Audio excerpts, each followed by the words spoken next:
Hi everyone, welcome to COYS and Kin. I'm Siddhu, I'm Anand. and we're a father and son duo who live and breathe Tottenham Hotspur.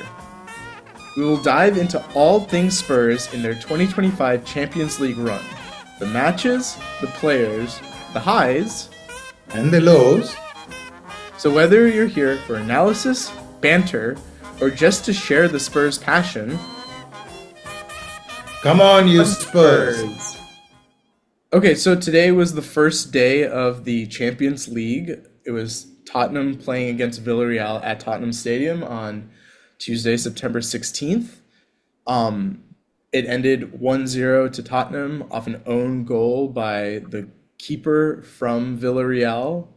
Otherwise, I don't know. What did you think? I thought it was kind of a bad game. Yeah, I wish that goal was attributed to very well because, his kick was so hard. And I think that's what happened. And the goalkeeper may have taken his eyes off the ball for 2 seconds. But instead, it's been given to Junior, who's a Brazilian goalkeeper. Um, but yeah, it was not a very good game. There was a lack of energy from the Tottenham players, with a few exceptions, and of course, Berrywell was one of those exceptions.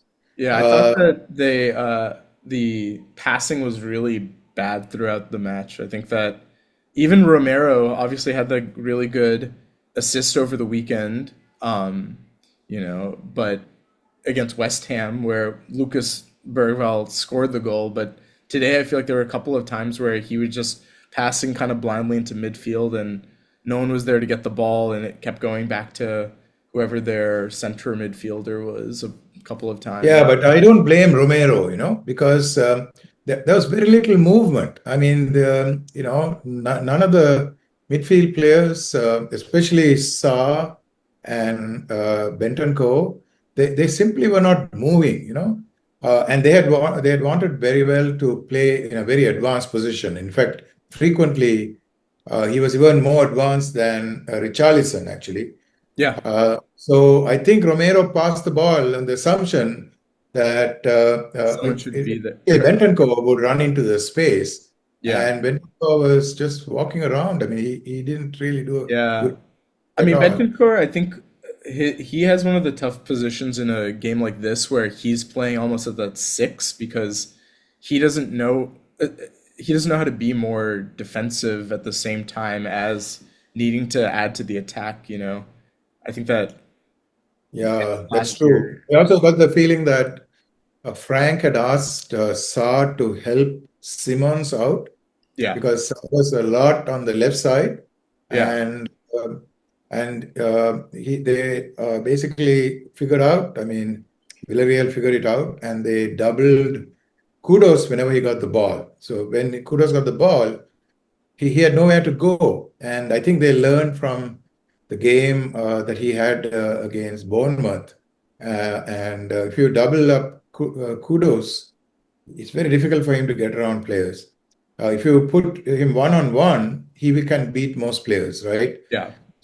I think there was a sort of a little bit of a maybe it was Frank's tactics about how to deploy the midfield.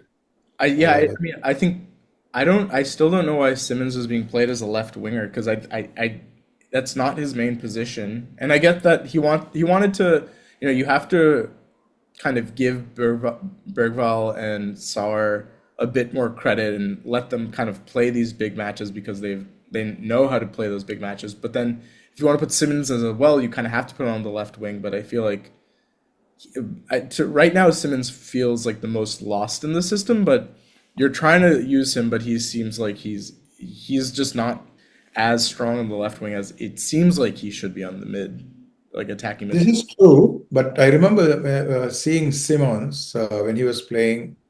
Who was he playing for? I just forgot now. Uh, Leipzig, I think. Leipzig, right? So when he was playing for Leipzig, if my memory serves me correctly, his best performances was when he was running onto the ball, Yeah, not when he was, staying stationary and then finding players. So he's creative, but he's not creative in the conventional sense. Not like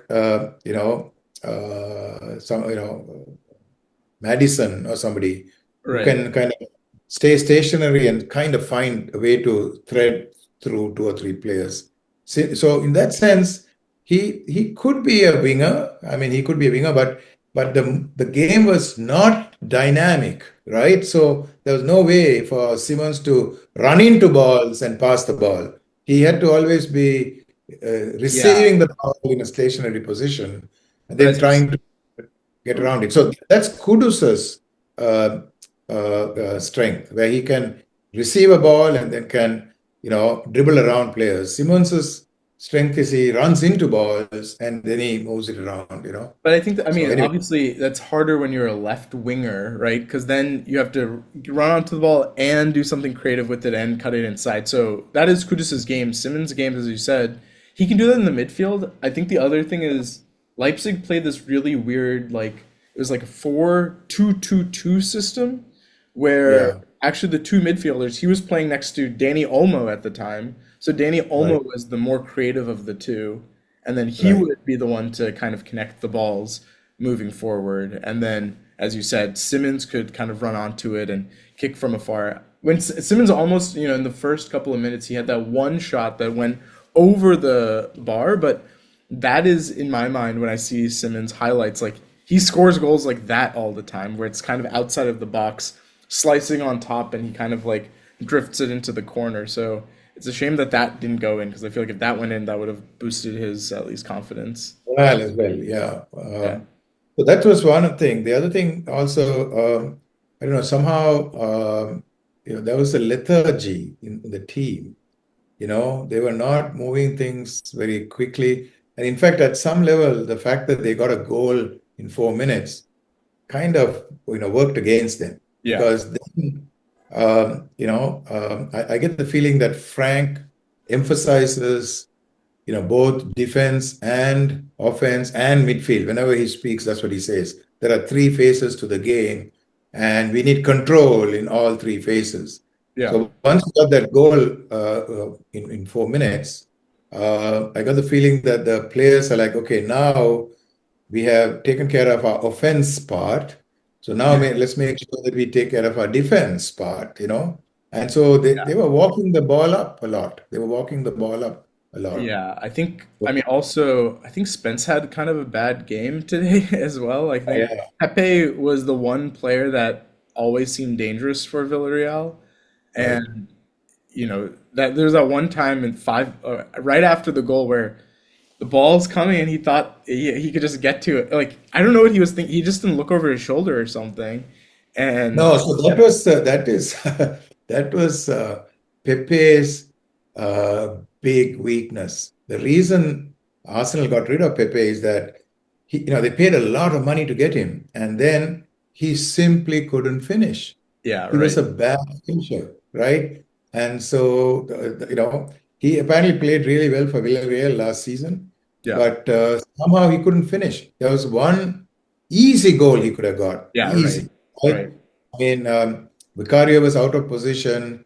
The defense was not even there. It was just the ball and him, and he kind of muffed it. He couldn't curve it around anywhere. He didn't even have to try to curve it. He could have just kicked it, just on the other side of Vicario. And then he Yeah, had two other chances where he completely messed up. they hit So three in total. luckily for us, Pepe was the Yeah, right. No, I was thinking if it was the same sort of positioning against, a better right winger, Lamine Yamal, obviously not really him, but any other right winger would have killed killer. all of those Absolutely. situations. Yeah, yeah. I mean, definitely, definitely. So I don't know. Uh, They're lucky. Spurs have a decently straightforward, these 8 matches. I think Villarreal is one of the toughest opponents that they're gonna face, honestly, in this knockout in the first round of the Champions League. Right. Right, right. So that may be another reason why Frank may have told them, look, the most important thing is to make sure that we defend properly. And so Yeah. that kind of completely put down. I mean, Van de Ven, a couple of times he could have gone forward Yeah. and he hesitated, and then the next thing you know, two people closed in on him, and he almost gave the ball away, Right. right? They must have, So, I mean, I don't know. He hasn't been making those like that run against Everton and Man U that he made last season, right?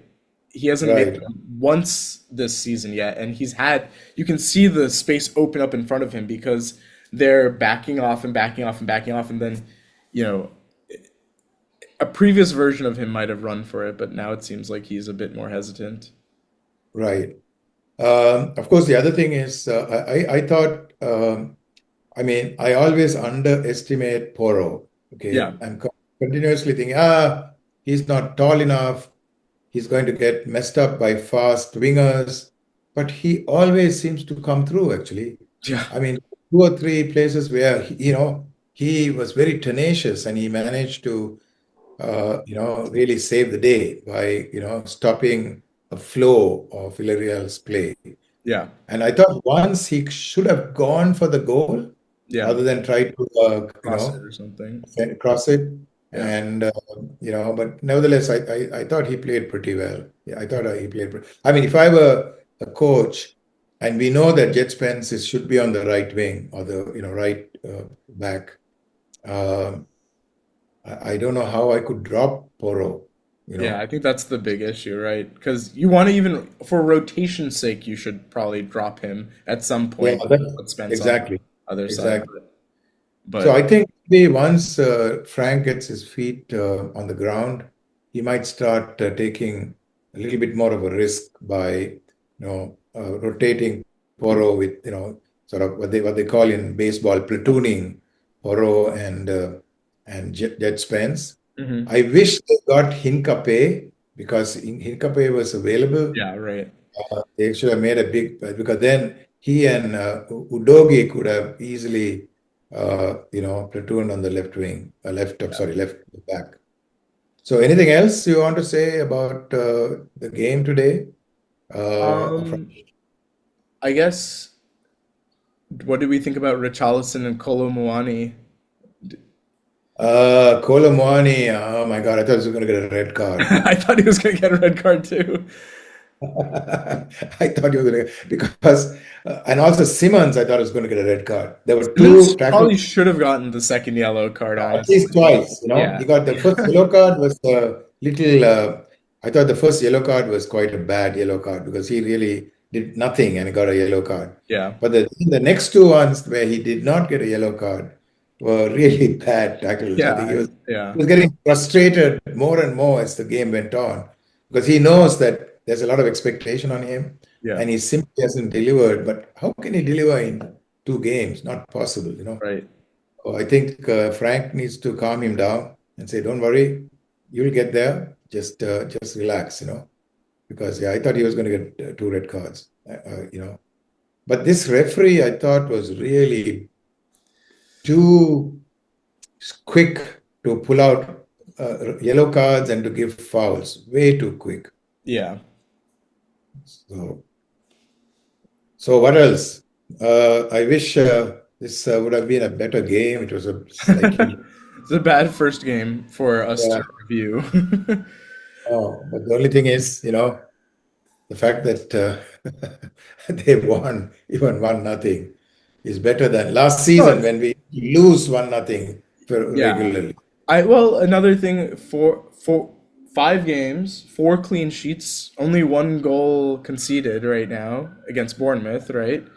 Now, it's not like they've not let chances, because I think even the Bournemouth game could have ended 3-0, 4-0, given how much Like, Semenyo was killing the back line. And this game, if Pepe was better, it might have been a different story, too. exactly.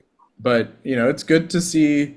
I think that this back line, because of Ange, everyone thinks the back line is bad, but actually, I think they're probably the best. That is good. But I really think that Van de Ven is not as good as he was in his first season.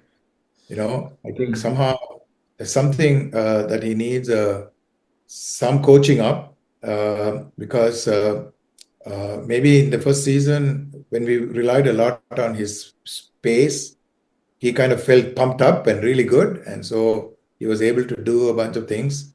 This time I think, been asked to be a more of a defensive player, and I think that has taken away a little bit of his mojo. So maybe, hopefully, he's going to get back his mojo and become a better defender.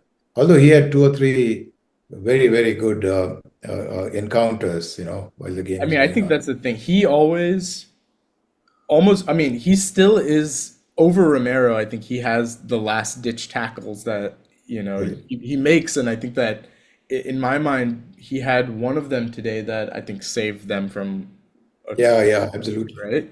But look, contrast him with Romero. Romero is a presence. When Yeah. people come at him, they know that they have to be extra good to get around him. Yeah. And so that makes a big difference. He's a real presence. Yeah.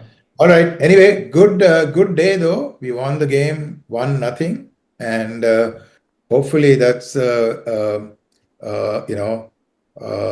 shape of things to come. And hopefully the next cup game, Champions League game, we'll manage to somehow eke out a victory, even if we don't It's play that well. we're at Bodo Glimt next, back to Bodo Glimt. So Right.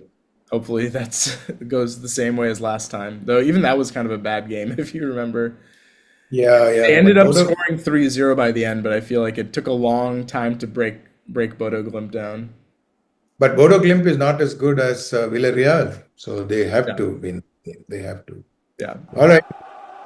Good having this conversation about Tottenham Hotspurs, and hope we'll do this again well in a couple of weeks. Okay. Talk to you then.